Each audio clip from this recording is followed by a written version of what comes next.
Frank Fontana witnessed some of the most critical moments of the war, including the massive air armada at Southampton on June 6, 1944, as Allied planes crossed the English Channel. He described Southampton people as tough, full of dock workers, and Bournemouth as beautiful. Everybody liked Eisenhower, but Patton had a terrible reputation. Whilst in a suburb of Southampton called Shirley, he learned to set up a mobile tented surgical or MASH unit.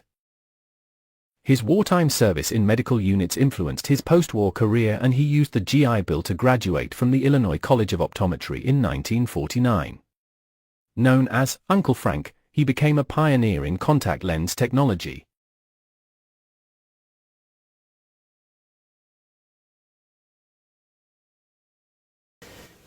From there, we went to I can't think of the name of the city. It'll be on that little map, by the way. We went there, then we ended up in Southampton. Now, that's an interesting part, and that was about the last month and a half, maybe 2 months. It was a 10-mile corridor along southern England. Once you were in that 10-mile zone between the ocean and the coast, you couldn't get out. I mean, they had unbelievable surveillance there. So, and we didn't want to, but they put all of their war troops there. The Germans didn't know that. If they had, they could have bombed the daylights out of us. But they didn't know. And we had fake tanks and things like that. And we weren't in the infantry even, but that's what we were. We were in Southampton. And that was a different type of city than London. It was very tough. A lot of tough people. They were dock workers and things like that. And it was but the rest of southern England along the coast is beautiful. There's a city called Bournemouth, which is about 25, 30 miles away. We used to go to Bournemouth. One of our friends had a girlfriend there. So I don't know how he met her or whatever.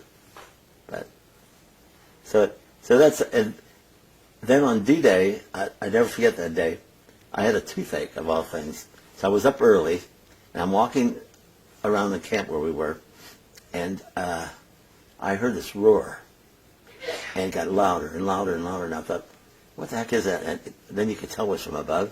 This armada of planes went over, and I thought, oh, baby, here we go. And it was D-Day, June the 6th, and they bombed the hell out of it. I don't know how those people survived that bombing, but these planes were going over all day long, and Eisenhower got on. He was a real cheerleader. Everybody liked that guy. Well, we didn't know him, but I didn't see him either. Patton had a terrible reputation. Well, he was a tough cookie. But like my son said, I was in the same tent with him. See, what we did, we turned into a MASH.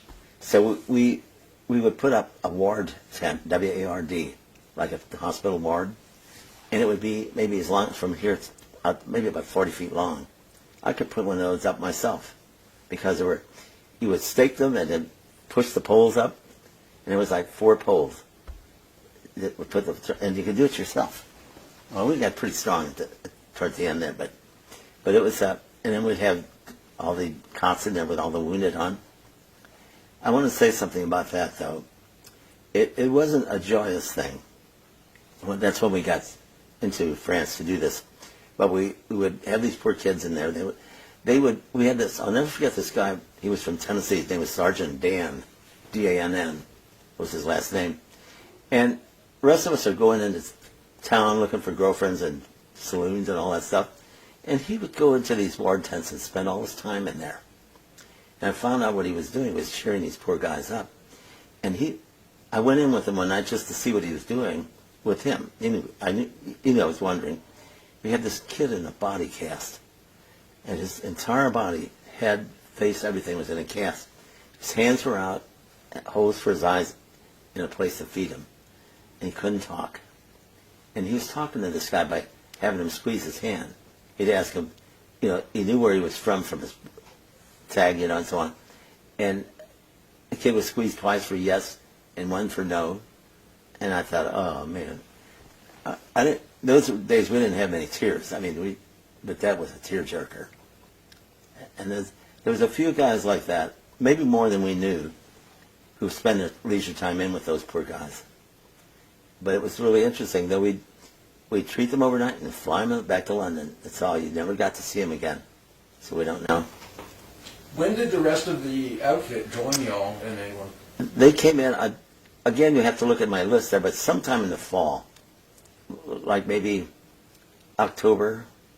See, we got there in July. It was about 5 months later. So probably October or November. And remember, we went over to get a camp ready for them. You know how much time we had to get a camp ready? 2 days. All of a sudden, they decided to send them. And they came on that Queen Mary. It was 4.5 days. And we knew we better get moving. So they, and what we did, we had nothing else to do. We had a camp. And it was wooden beds with leather strappings. That was your mattress. And you would fill up, we got these, we were in the middle of a hayfield. And we had all these blanket covers. They'd fill it with straw and use that for a mattress.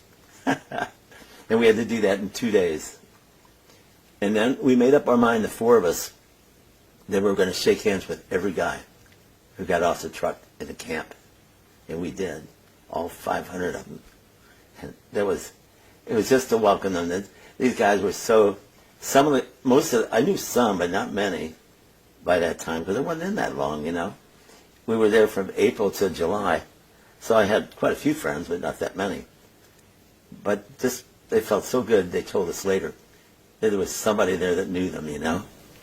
Yeah, I'm sure that made a big difference. And remember, we were kids. So it's a different world. How did things change for y'all between the day of the invasion and the day that y'all went over? Well, that's a very good question, because we were in Southampton then. We were in a suburb called Shirley. I won $100 on that. No one remembered that name, because nobody believed me that there was such a suburb, but there was. It's still there. And we were in tents, and we had good mattresses and cots. And so every day we would do our duties. We had plenty of stuff to do.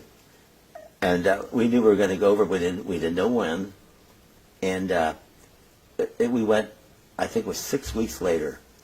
And you know how deep the penetration was? 7 miles after 6 weeks. That's how tough those Germans were. Oh, man. We were fortunate to beat them.